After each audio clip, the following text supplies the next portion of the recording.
Good Wednesday afternoon to you. It's 4 o'clock time for Sports4CLE. Thanks for joining us. Hope you're having a good afternoon. Kyle Brandt from Good Morning Football talking about the Browns quarterback situation. There's never been a group like that. Yeah. And I don't mean just in terms of talent or personality. It's just such a strange mix of experience and injury and infamy and rookies and new guys. I've never seen it before. And from the second they drafted Shedeur Sanders, I've still asked the question, is Shedeur definitely going to make this team? Like, normally a fifth-round rookie quarterback will make the roster, but they've never had this situation before. Flacco is Flacco. Pickett, you just traded real value for. You wouldn't want to cut him. And then why would you keep the fifth-round rookie and cut or trade a third-round rookie unless he wildly outplayed him? And that brings me to that. He says time will tell. What I would love to say to Shedeur is your play will tell. Do you get any reps? Is he going to even see any real legitimate reps to show anything? He's fourth on the depth chart, maybe third if we take Deshaun Watson out of it. I don't think he's going to get to be seen a lot and show off anything. And if he is, it's because Dylan Gabriel is nothing. And he's like, well, what the hell? I'm 2 rounds ahead of you. Didn't you guys like me? You'd like me like 60 picks more than this guy. Why? Because he's famous? It's so interesting. I think there's a real possibility that if his name was Shedeur Smith, he wouldn't make the team. But it's also this big glistening object that's such a different kind of entity that will that keep him on the team? Willie, I have no idea since the draft ended how this is going to shake out. And 3 months later, I still don't know. And again, we'll find out come training camp. But the key thing is it's incumbent on the rookies to earn some reps, open people's eyes, and show them that they're ready to play. Mike Renner from CBS Sports pushing the pile. His thoughts about the Browns quarterback position. Flacco feels like the safe bet. Obviously, he won Comeback Player of the Year, kind of absurdly so, a couple of years ago with the Browns on the backs of 5 starts where he went 4-1. And he did light it up. I mean, he obviously, the offense looked night and day from when Deshaun Watson was running it that season. So he has familiarity with the scheme. For all intents and purposes, he feels like the safest option. The thing is, though, he hasn't started more than 9 games since 2017. So I said start of the season here, Mike. Been almost a decade, right, since he has been a true starter. I just don't foresee with Cleveland Browns where they're at. Almost a decade since he's been a true starter. Right? Insane. So I do not foresee this Cleveland Browns team really hitching their wagon to him the whole season. One, because I just think if he's your starter, you're not built to compete in the AFC North. You have better teams in that division, and it will show. But also because you're just not portraying or signaling any hope to the fan base. Again, you got to go with the guy that gives you the best chance to win. It is interesting. If you think about it, Browns started 5 quarterbacks 2 years ago, 4 quarterbacks last year. So they haven't had a starter make it through an entire season in forever. Former NFL offensive lineman Willie Colon with what he thinks about Shedeur Sanders. This again from Good Morning Football on NFL Network. After the draft, I thought personally he's responded the best, well, the way any guy should respond out of a situation like that. You talk about winning in the media, showing up to schools, right? Talking to the kids, working hard, working after practice, being a locker room guy, really immersing himself into the Browns culture. I thought he's done a great job in that regard. But I got to agree with Manti. When you see OTAs and you see spring training, it's good.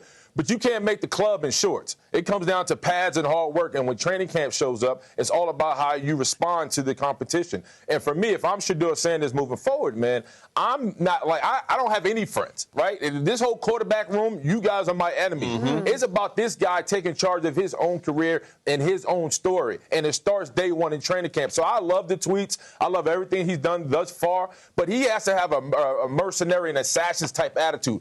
Everybody can get it. I'm not ducking no smoke. And I think if he takes that approach and he goes into camp saying, hey, man, I'm about to light this thing up. And because I'm not only the son of primetime Sanders, because I'm Shedeur Sanders. And it's time for him to make his own name.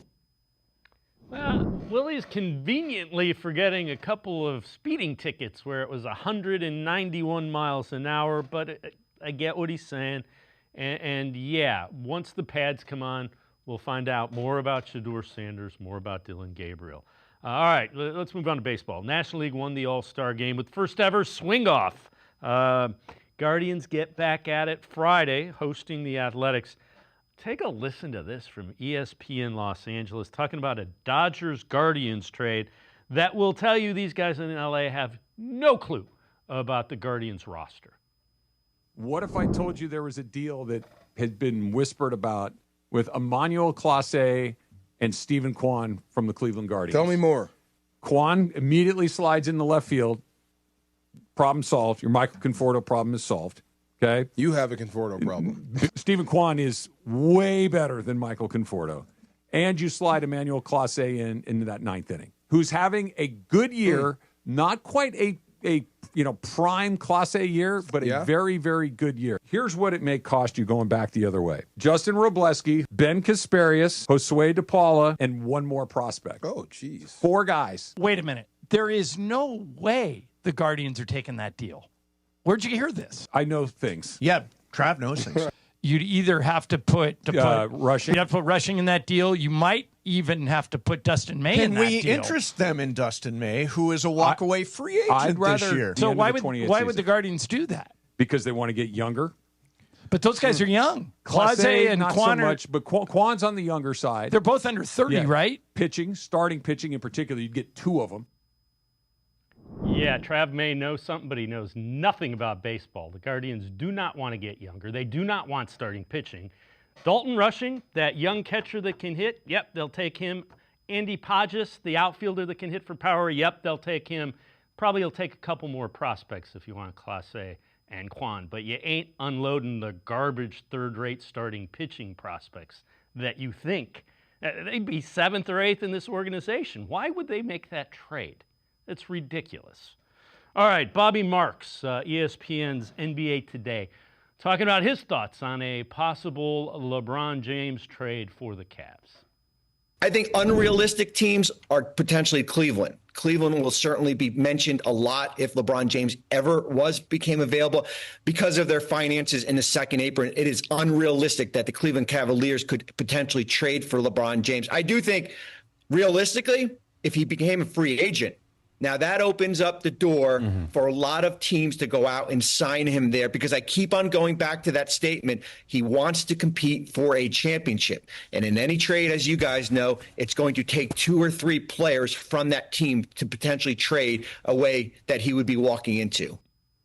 And again, the Cavs can't combine contracts, so it would be Donovan Mitchell, LeBron James, not happening. Chris Fedor will be along in a few minutes to talk Cavs here on Sports4CLE. Time for us to take a quick timeout. Tim Bielik is up first. We are talking Browns on Sports4CLE. Stay with us. You got so much to do. It's got you feeling blue. Put a little play in your day. 'Cause it's fun all over the state. So come on.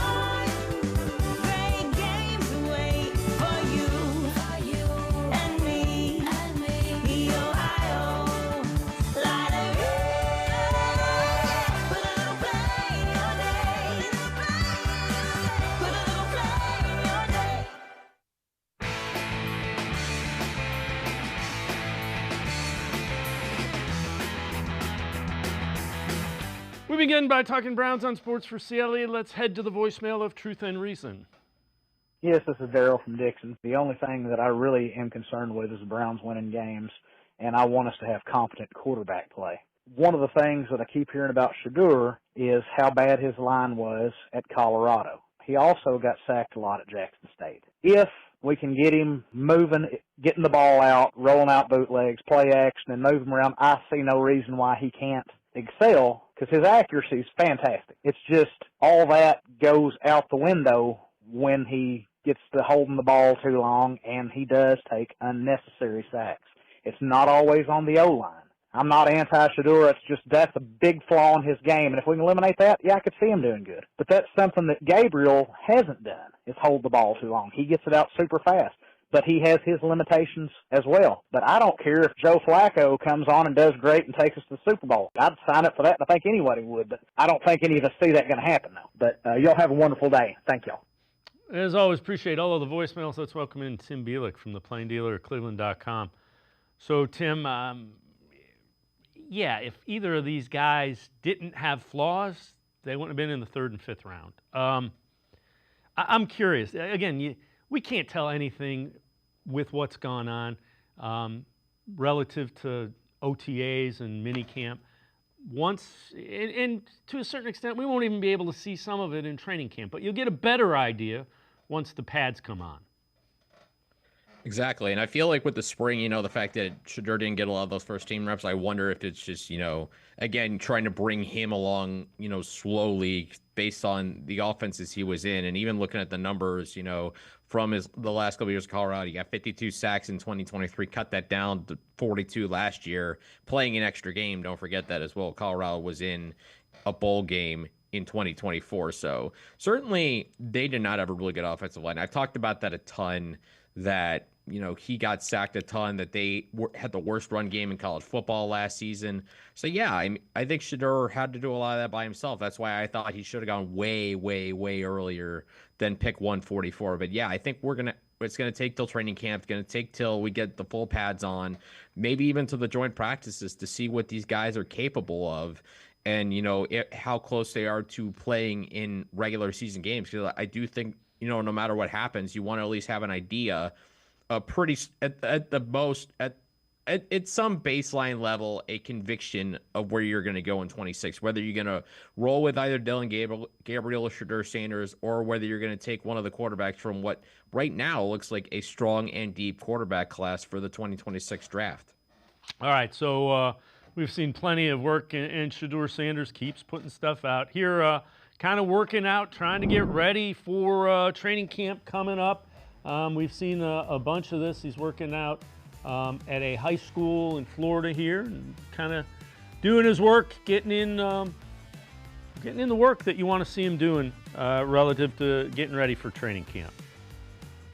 Yeah, that's what you definitely want to see. You want to see your quarterbacks, especially the rookies, how many reps are they getting, just making sure they're working, right up until the start of camp, doing everything they can to really learn the offense, master all the things that they've been told to work on, from rookie minicamp on through OTAs and mandatory minicamp. And especially with the training camp report date coming up in just a couple days, Shedeur clearly, based on these videos, looks like he's doing everything in his power to make sure, he's done everything he can to be ready to go for training camp. And ultimately, like I said before, there's only so much you can do to get ready till you get the full pads on, because you don't know what it's going to be like to have to deal with full speed NFL pass rush until you experience it with full pads. There's nothing you can do to prepare for it. So the best thing you can do, I think, is just rep everything you can, rep the fundamentals that you've been told to work on, the mechanics you've been told to work on, to get it down to a point where you're not thinking, you're just doing. When you commit to muscle memory, to the point where when you get in those situations where the game appears faster, you should be able to fall back on repetitive mechanics. And that's what it feels like Shedeur Sanders is doing. And that's an underrated part to me of, these young quarterbacks continuing to work through the offseason and into the lead up for camp. All right, Kyle Krabs, 33rd team, and the Locked On NFL Scouting podcast, his prediction for the Browns quarterbacks in 2025. I think Dillon Gabriel's the only quarterback for Cleveland this year that finishes the year with a positive touchdown to interception ratio. Joe Flacco is probably going to get the first look, right? I don't know if Kenny Pickett's going to make the roster. How long is Joe Flacco the quarterback, especially if the Browns play the way that we think they're probably going to, with an aging offensive line and missing JOK on defense, and kind of questions around the rest of the defensive front, and seeping back in the secondary. Right? I have some questions with Cleveland. As a result, I do think this team's going to struggle a little bit. I think they'd be foolish to struggle and have two young rookie quarterbacks on the roster and not play them at some point. I think Dillon Gabriel's the only one who finishes with a positive touchdown to interception ratio when the season is all said and done. Yeah, I don't know that I'd buy that. And the other thing is I think there's a lot of talent on the defensive side of the ball. So I'm going to disagree with him in two areas. Yeah, I'll go to your second point. I've said it 1,000 times. I'll probably say it 1,000 more. What sunk the Browns last season more than anything else was the quarterback play. The fact that, most of the games last season were played by Deshaun Watson and Dorian Thompson-Robinson, who by expected points added per play were the two worst quarterbacks in football. And those are guys that, they were costing their team a point every 3 to 4 plays they were on the field. So when you have quarterback play that's that much of a negative, it drags everything down with you. And I think by proxy, it made everything on this team worse than it was, just because the fact that, the quarterback play was just not good enough. They weren't able to do anything on offense. So you look at this scheme overhaul in particular, going back to more of what Kevin Stefanski likes to do on offense. We've seen it be successful. We've seen, teams with PJ Walker and DTR win games over teams that they had no business beating. PJ Walker had no business leading the Browns to a win over a then undefeated 49ers team. DTR leading a game-winning touchdown drive against the Steelers. I think Kevin Stefanski's scheme has had a history of getting the most out of the quarterbacks he has. And now that they go back to it with four different guys, 2 of them are rookies. Only one was picked in the top 100, Dylan Gabriel. I find it hard to imagine that the quarterback play is going to somehow be worse than it was last season. No matter how many of these reps these 4 guys get out there, no matter who starts, who plays the most games, I just feel it's going to be very, very difficult for the Browns that have worse QB play than a year ago. And that's a reason why I just don't think they're going to be as bad as they were in 2024. All right, so take a look at this. This will encapsulate the Browns' season a year ago in one little graphic. So this is the explosive play differential. Number of offensive plays that gained 15-plus yards minus the number of defensive plays that allowed 15-plus yards. Eagles, Super Bowl champs, were number 1 at plus 37. So they had 37 more than they allowed. Niners 34, Buccaneers 33, Seahawks 28, Ravens 27. The Panthers and the Browns allowed 33 more 15-plus yard plays than they created. That's ahead of only the Bears and Jaguars, and those are 3 of the 4 worst teams in football. It's real simple.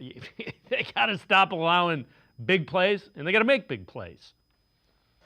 Yeah, and one thing I think when I look at that chart, part of me wants to see how many of those explosive plays the Browns had, because I can't imagine it's that high of a number, considering how much we talked about how the offense last year, I said it at the time, was unfixable, that it was just broken beyond repair in 2024, that massive changes need to be made. And if it wasn't at the bottom, I wouldn't be stunned if it was more towards the bottom. If they gave up more explosive plays in 2024, it wasn't a surprise, because there were better quarterbacks that were going up against that season than the year prior, when they were able to dodge several of the better quarterbacks on that schedule due to injury. They didn't have that luxury in 2024. You combine that with the fact that the offense just couldn't do really anything, that there were pretty much most games they struggled to convert third downs or even scored 10 points, where outside the Jameis Winston games were really the only ones where the Browns consistently looked like a functional offense that moved the ball and could score points. And that was only a handful of games last season. So I've said it before, if you want to have complementary football, you can't have it when one side of the football does nothing. When your offense can't move the ball, can't convert third downs, can't put up points, or when the defense can't stop anybody, you're not winning very many games. I don't care, what kind of talent you have on one side of the ball. You have to be good at both sides. So certainly you got to figure out how to fix this offense, I think, first and foremost. And if they do that, I think that number is going to tilt back more towards at least 0. Tim Bielik from the Plain Dealer and cleveland.com and I are going to step aside, take a quick timeout. Other side of the break, we'll talk a little bit about more of the expectations for 2025 in the Browns. Sports4CLE, will be right back. Come back to go forward. Back to learning new things. Back to pursuing your dreams. Tri-C has flexible learning options to fit your life. And every year, more than 1,000 local companies provide Tri-C students with real-world learning. The right education can boost your lifetime earning power by hundreds of thousands of dollars. Start now with a college education you can afford. Tri-C, where futures begin.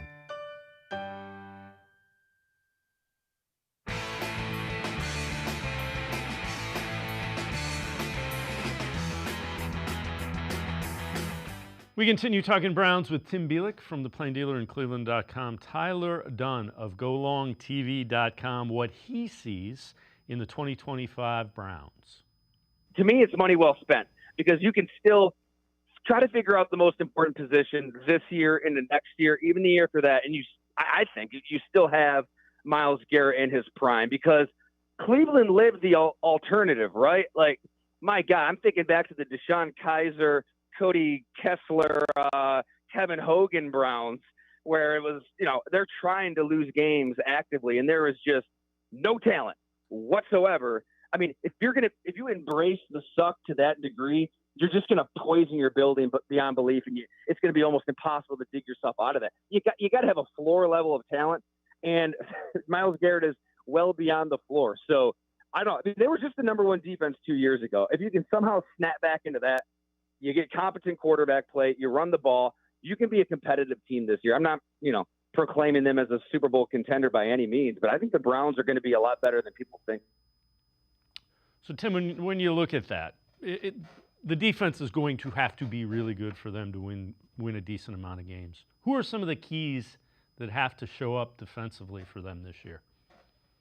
I think for me, I'm looking at the two young edge rushers in particular, Alex Wright and Isaiah McGuire. I'm looking back at the stats from last season, just looking at the sacks. Myles Garrett had 14. Then you look at the next four guys on that list: Zadarius Smith, Dalvin Tomlinson, Obo Okoronkwo, JOK. Smith is gone. Tomlinson is gone. The Browns just cut Okoronkwo, JOK out for the season with still recovering for that neck injury. So right there, that takes away about 14 sacks. So basically, you have to replace another Myles Garrett out there who had 14 sacks himself last season. Yeah, they added Malik Collins. They drafted Mason Graham.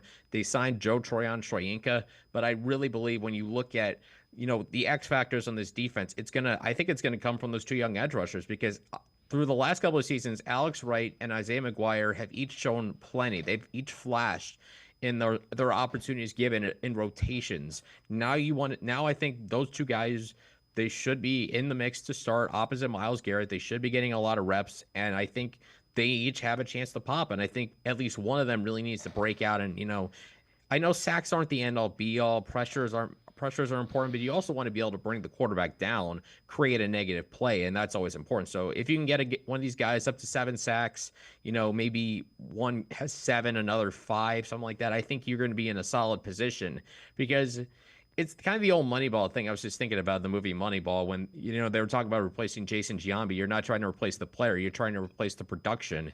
And it's how do you match what Myles is doing if you don't have a guy as talented as Myles? You got to have guys who can make up that production.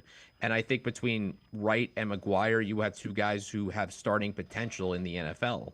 All right, so Kyle Long from CBS is pushing the pile.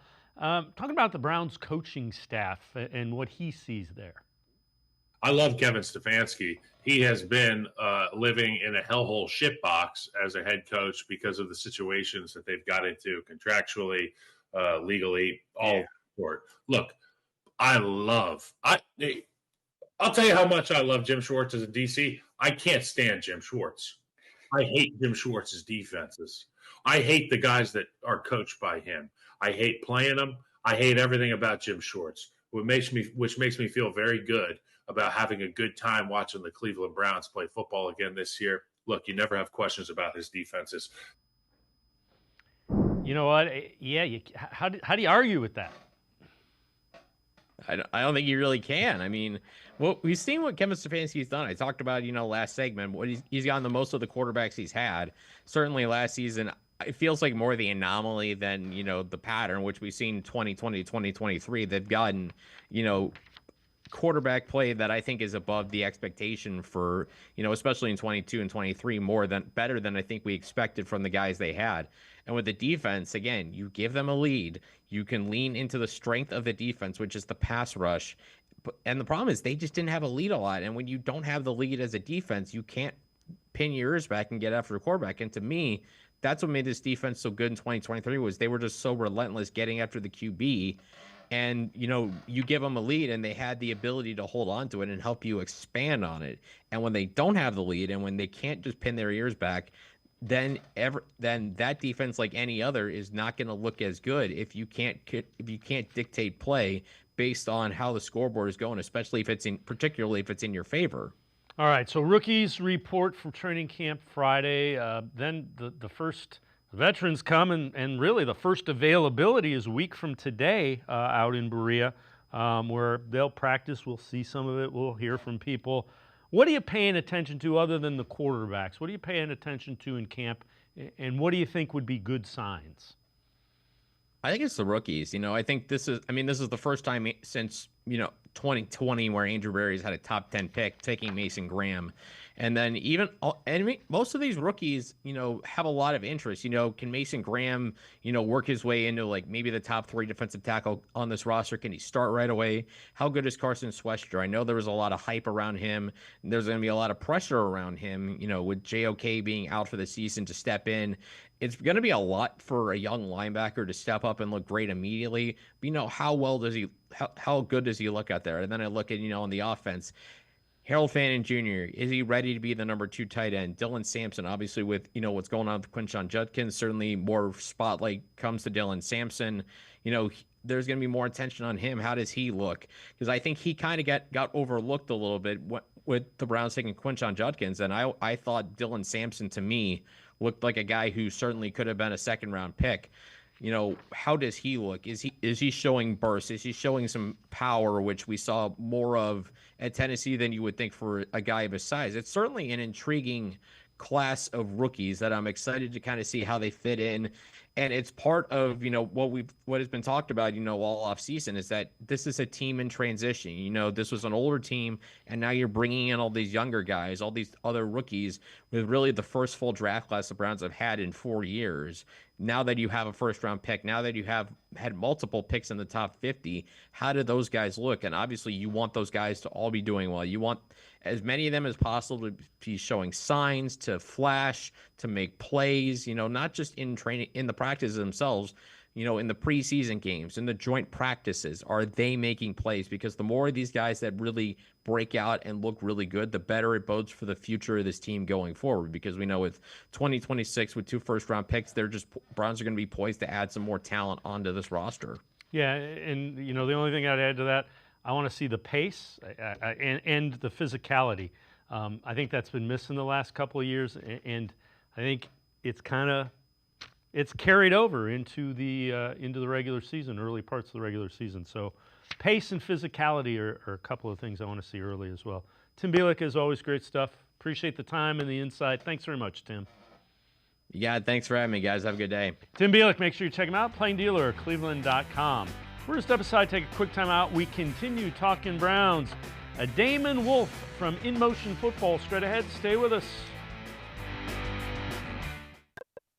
Come back to go forward. Back to learning new things. Back to pursuing your dreams. Tri-C has flexible learning options to fit your life. And every year, more than 1,000 local companies provide Tri-C students with real-world learning. The right education can boost your lifetime earning power by hundreds of thousands of dollars. Start now with a college education you can afford. Tri-C, where futures begin. You got so much to do, it's got you feeling blue. Put a little play in your day, 'cause it's fun all over the state. So come on, great games wait for you and me. The Ohio Lottery. Put a little play in your day. Put a little play in your day. I am powerful beyond my wildest imagination. I will define my future. I will keep challenging myself to improve. Because I am a future leader of this great nation. I will be responsible for raising a beautiful family. And educating not only my generation, but many more to come. I will make a difference in my community.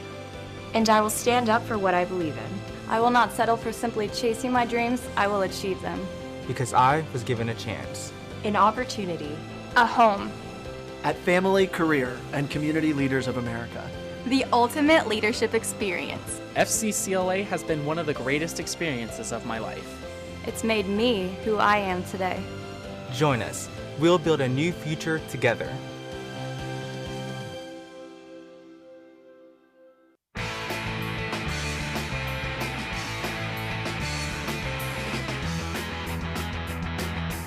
We continue talking Browns on Sports4CLE. Former NFL quarterback Dan Orlovsky on why having a good run game is so important.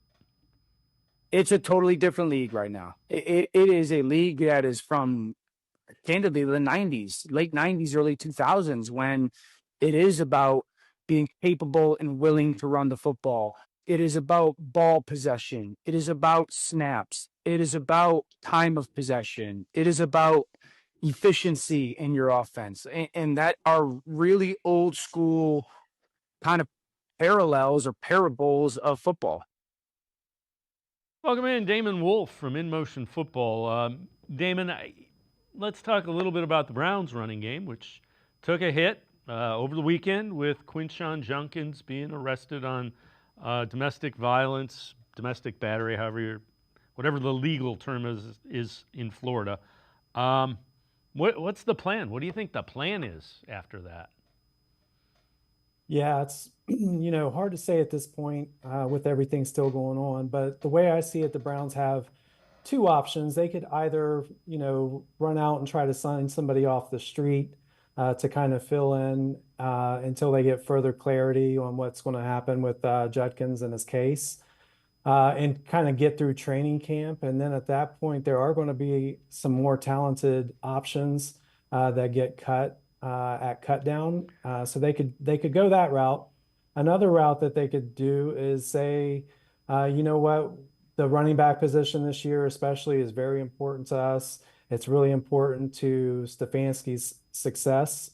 So we're going to go out and be aggressive and get somebody in here that can fill the void that's probably going to be left by Judkins for, a good significant part early in the season, and try to, pull off a trade maybe with a team that has a talented back who is, in a crowded room. Yeah, and again, relative to, it doesn't really matter what happens legally. The NFL does its own investigation, and they tend to come down pretty hard on these kind of things. It's 6 games at the high side, maybe 7, 4 at the low side, but it probably will be significant. You mentioned free agents, so let's take a look. These are the guys that are out there still. Dante Foreman, who was here last year, 29 years old, 71 carries, 232 yards with the Browns. Dearness Johnson has been here. Gus Edwards is 30.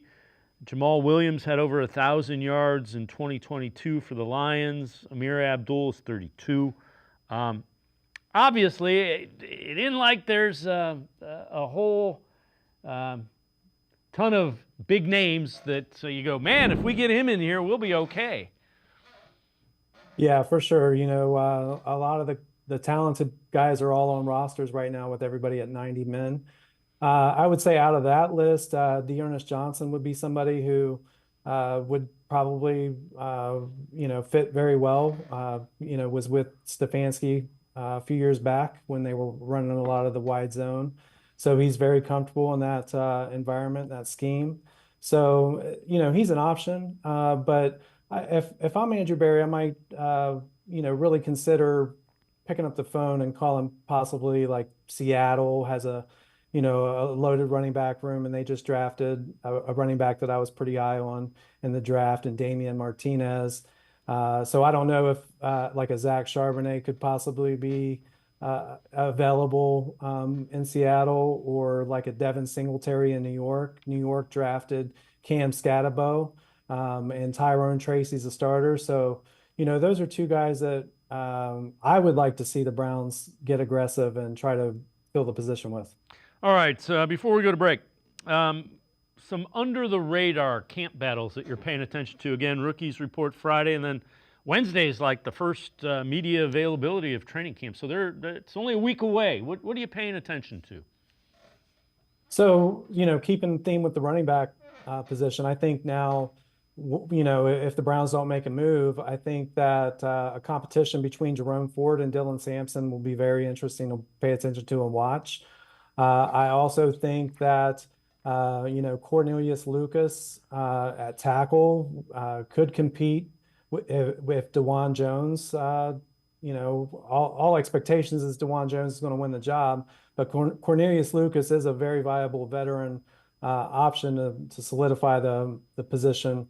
And then defensively, I think, Alex Wright is kind of being overlooked a little bit. I know Isaiah McGuire played very well, and we're all very high on him, but I think the two could really compete for reps there to see who's going to get the lion's share once the season starts.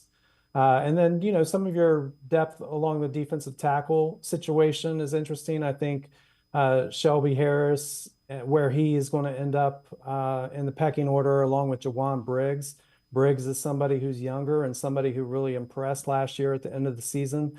So I think that that's a very interesting battle as well. But there are several that I think there are spots, maybe not necessarily for starting positions, but for the actual depth chart that are, very interesting.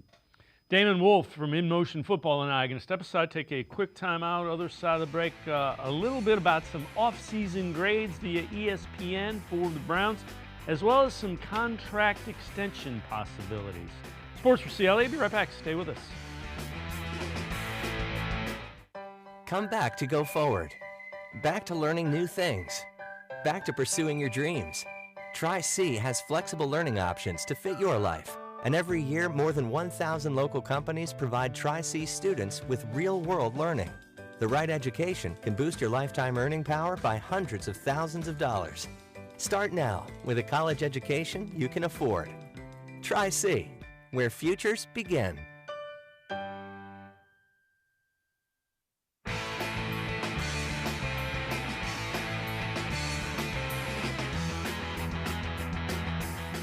We continue talking Browns with Damon Wolfe from In Motion Football. The Athletics Browns beat reporter Zach Jackson on if he thinks David Njoku will be with Browns in 2026. Well, he probably has to be because of how much money he takes up on the cap, whether he's on the team or not, right? But he has to have the David Njoku year of 2 years ago because you couldn't possibly extend him if he has last year's year. And we'll have to see what he wants and where it is. I think there's a chance that David Njoku gets 150 targets on this team. And, if he's healthy and explosive, he turns those into those, and he becomes the unique player that he's been at times, 8 or 10 games over his career. And we'll see. But Teller's in the same boat. I mean, they owed all these guys a bunch of money, but they don't have them under contract. So there's going to have to be more maneuvering here. They just don't have a ton of guys under contract, period. This whole window was designed for last year and this year. Yeah, Damon, it will be interesting, and you know what? That's not a bad thing. You need guys like that to go out and have years, so they play for another contract. Yeah, I'm really optimistic this season with Njoku. I think that he's going to have a bounce back year in the system. I think that Tommy Reese and Stefanski, they both love the tight end position. So they're going to find ways to feed him the football. And, the Browns offense definitely will need it. So I envision him being here for a few more years after this season. I'm not sure exactly, when or if a contract will be agreed to. However, I do think that he's definitely in the long-term plans.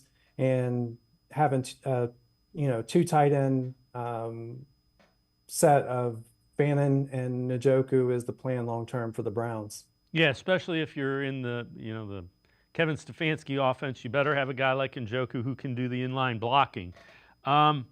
This is from Seth Walder, ESPN, off-season grades. And for the Browns, he gives them a B+, biggest move trading down from 2 to 5 in the draft. Move Seth liked, trading down in the draft. Move Seth disliked, signing Myles Garrett to a contract extension.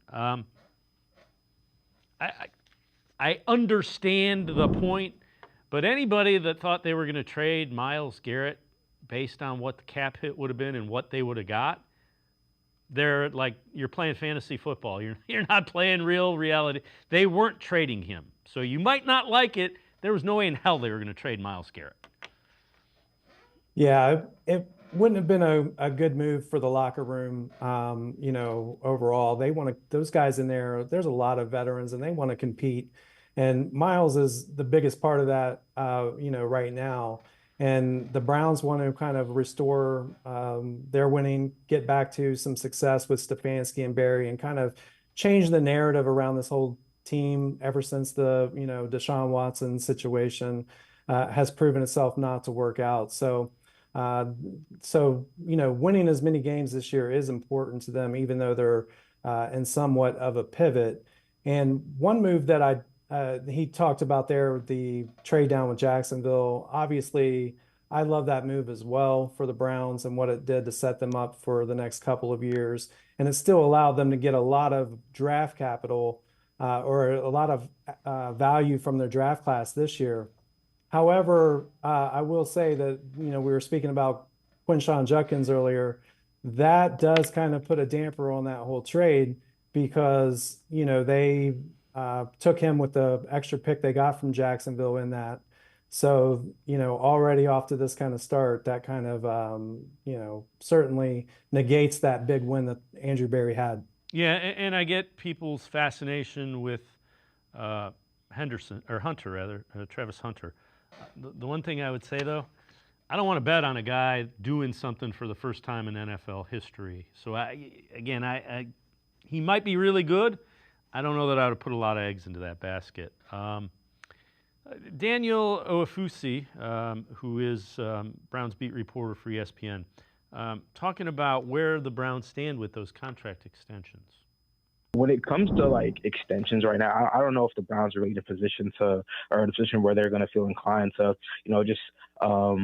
maybe hand out the big extensions to some of these vets, like maybe they would have in past years. Njoku is still fairly young, but he's coming off an injury-plagued year. So, on the Browns side, they might want to see him bounce back and get to that Pro Bowl form before they give him a big extension. And to Njoku's part, obviously it's good to have the money up front, but he might want to show again that he is an elite tight end. He is one of those elite tight ends, those Pro Bowl caliber tight ends before he re-ups. So I would be maybe a bit surprised to see an extension before the season starts, just because of the nature of where the team is, and even them acknowledging that this is a bit of a kind of a wait and see year in terms of where they are at quarterback, where they are as a whole, before they maybe transition in 2026.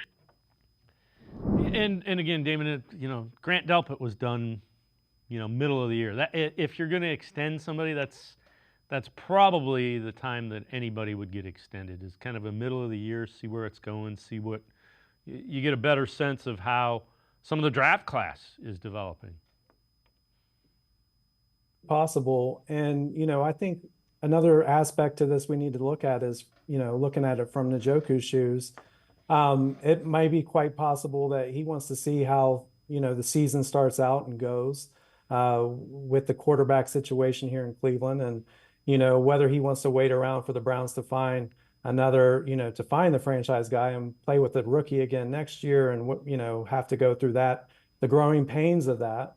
So, it may be a situation if this year starts off bad and the Browns get off on a bad foot with a very tough schedule in the beginning, you could also see a scenario play out where the Browns do trade away Njoku to a contending team and, get some draft capital back for him.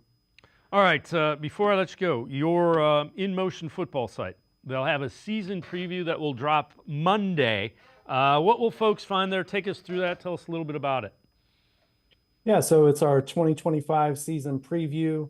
It will feature all the work we've done around our franchise evaluations for all 32 teams.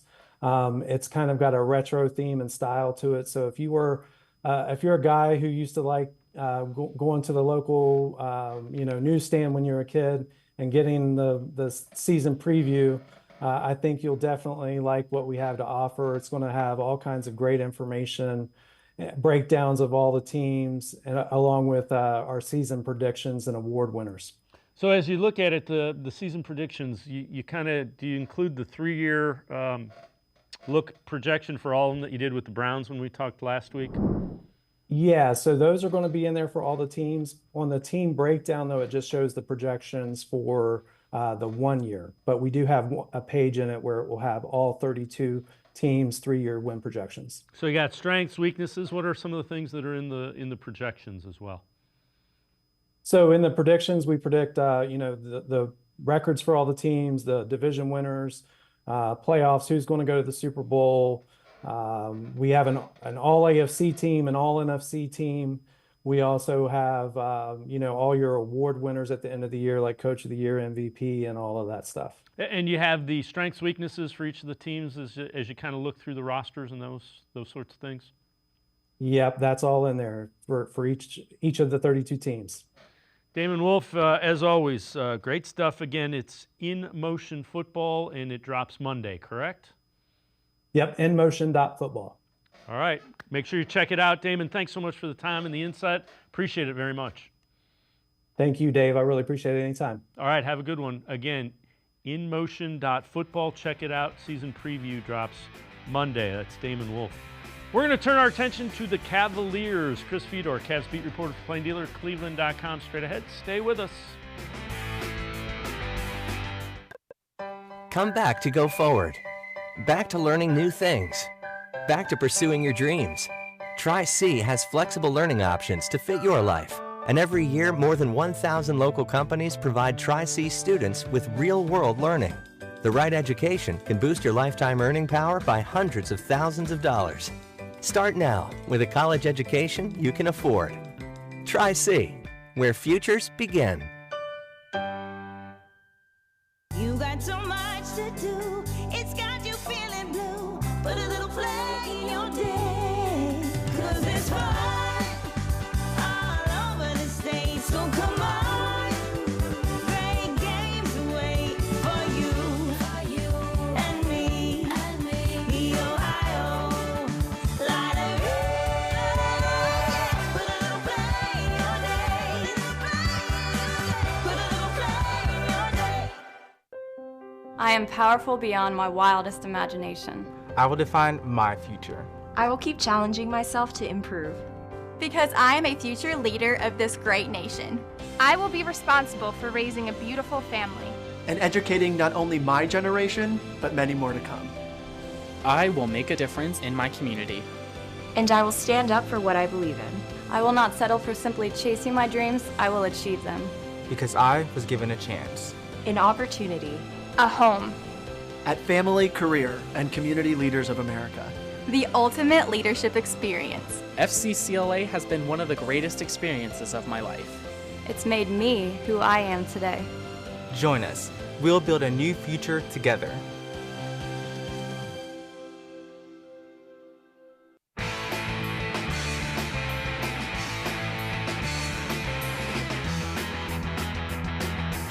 Sports4CLE continues. We turn our attention to the Cavaliers, wrapping up the final regular season game of Summer League this afternoon. Then they'll go into the little playoffs. Kenny Atkinson was on a Summer League telecast on ESPN earlier this week. His thoughts about what is next for Evan Mobley. I don't want to put added pressure on him, but the truth is he's in these next 2 or 3 years, he's got to be in the MVP conversation. I mean, talent-wise, I don't see why not, and I'm not trying to oversell him or put pressure on him, but I was just out with him 2 days in LA watching him work out. He's got a guy everything. So it's going to be on us as coaches to empower him even more, on Donovan and Darius and those guys to empower him more. He's gotten stronger already since the season ended.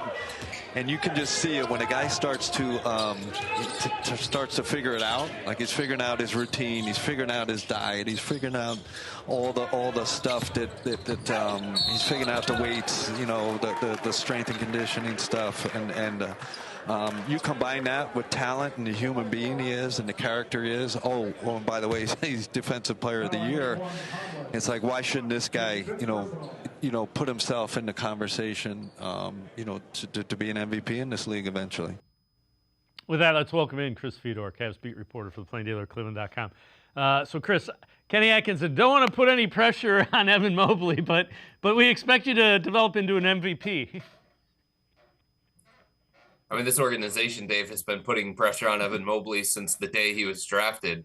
I think the next day, before he ever even arrived to Cleveland, his face was plastered on the billboards, and he was looked at as the next guy that was going to lead the franchise. Now, obviously, that changed slightly because Donovan Mitchell came in a year later in a blockbuster trade. But people inside this organization have been saying for the last couple of years, for anybody that's willing to listen, that if they're going to hang another banner, it's not going to be because of Donovan Mitchell or because of Jared Allen or because of Darius Garland. It's going to be because of Evan Mobley, that he's going to be the best player at the time that they hang another championship banner. That's a ton of pressure on the kid, but I think they're willing to put that level of pressure and expectation on him because they believe in him that much, and they believe that he's the kind of guy who's going to be able to handle that level of pressure. Still really young as well. You tend to forget he played 1 year of college, and it's different for a big guy because he's literally grown into his body, and that's why you're seeing him get stronger. It's also difficult for a big guy, Dave, because, you know, when he first came into the NBA, he was so reliant on his teammates creating shots for him. And part of his evolution into the player that he's become, this one who made an all-star game, this one who became second team All-NBA, he was less reliant on his teammates. His first year in the NBA, 75% of his made shots were assisted by his teammates. That's not a lot in today's NBA. But as his career has evolved, as he's gotten more comfortable, as he's gotten better and better and better and enhanced his game even more, he's becoming less reliant on Donovan Mitchell, less reliant on Darius Garland. And saying all of that, he's also somebody who he needs touches. He needs shot attempts. And if you think back to their playoff run, he played 8 games and 0 times did he get more than 13 field goal attempts in a single game. That's just not good enough for somebody who means that much to the success of this organization, for somebody who is supposed to have such a big role within the offense. The Cavs can't go an entire playoff run like they did this past year and not get Evan Mobley more than 13 shot attempts in a specific game. That's on Donovan Mitchell. That's on Darius Garland. That's on Ty Jerome. That's on those kinds of players to make sure that he's involved, to make sure he's in the rhythm of the game. And I think it was a learning experience going through the playoff run this past year. And in talking to Donovan Mitchell briefly, I think that's something that is going to be remedied very, very quickly. So I know you wrote an article about Lonzo Ball joining the Cavs. Take us through that article and just your thoughts on what he means to this team, or can mean to this team. I think the big thing with Lonzo, Dave, is that he elevates their playoff level ceiling. Because if you think about the style of player he is, it fits in the playoffs. He can defend multiple positions. He can create offense on his own, create offense for his teammates, but he can also play a secondary or a tertiary role if he has to. He can knock down outside shots. If you remember when he came into the NBA, Dave, he had that funky looking jump shot. And he has really worked throughout the course of his career to correct that and make himself a respectable and reliable three-point shooter. And he's a high-volume three-point shooter as well. So 37 to 40% from somebody who takes 6 to 8 threes a game, that's really, really good.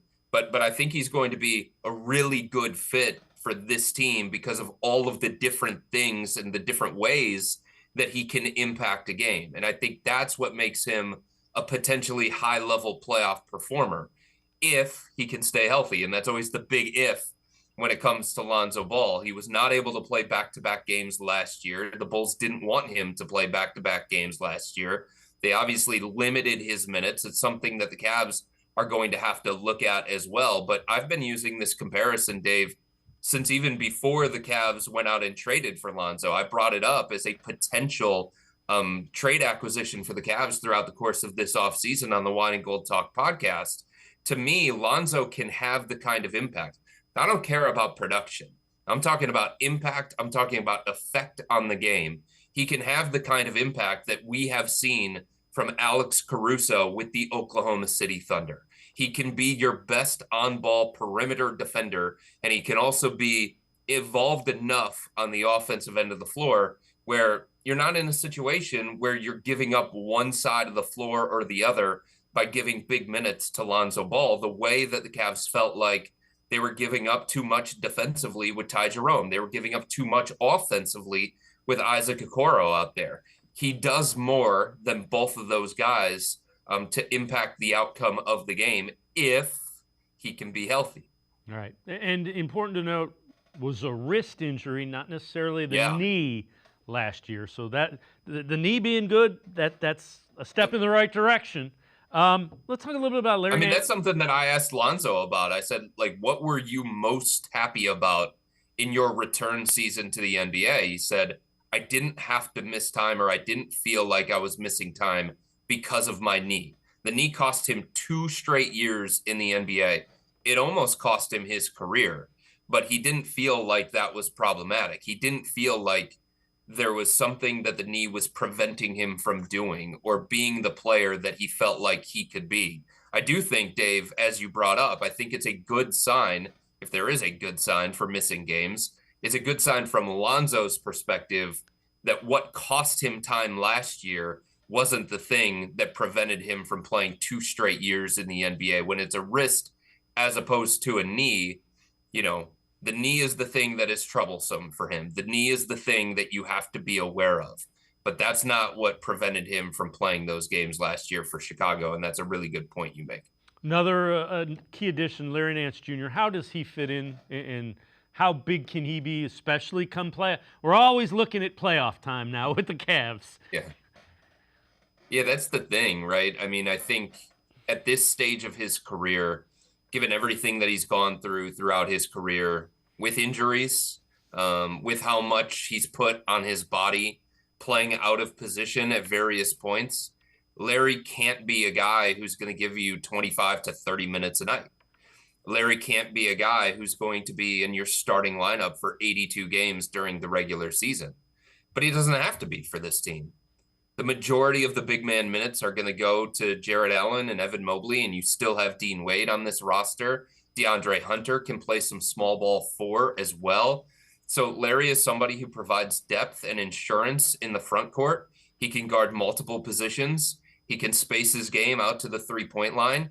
He can play make a little bit on the offensive end of the floor. And I think the big thing is the Cavs aren't going to ask him to do a whole lot throughout the course of the regular season. So in a way, they can kind of manage his workload. They can manage his minutes, and they can get him through the 82-game grind healthy in a way that he just hasn't been throughout the course of his career, and then potentially have some kind of role for the Cavs when you get into a playoff environment.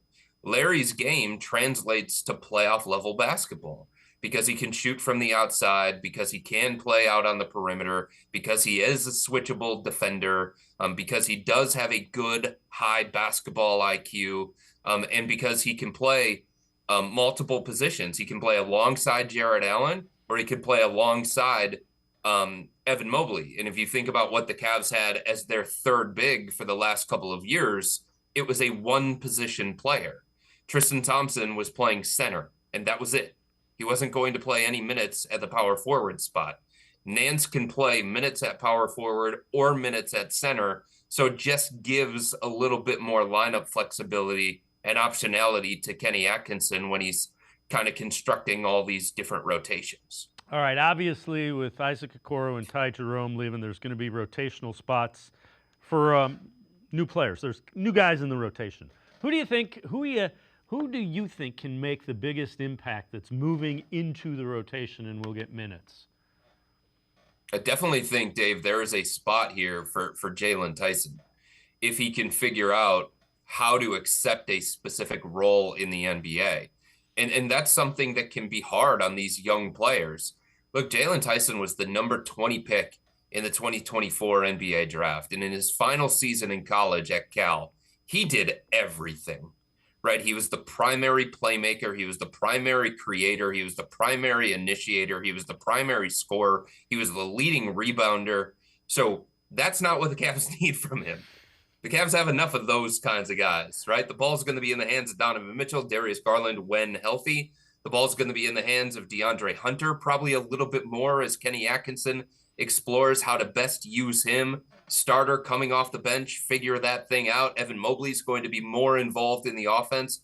So can you blend into the fabric of the team? Can you find a way to impact the game that is maybe a little bit different than what it's been for you in the past. And if Jalen Tyson can figure that out, I definitely think there's a pathway here for him to get consistent minutes. He can play the 2, 3, or the 4. He can handle a little bit. He can create a little bit.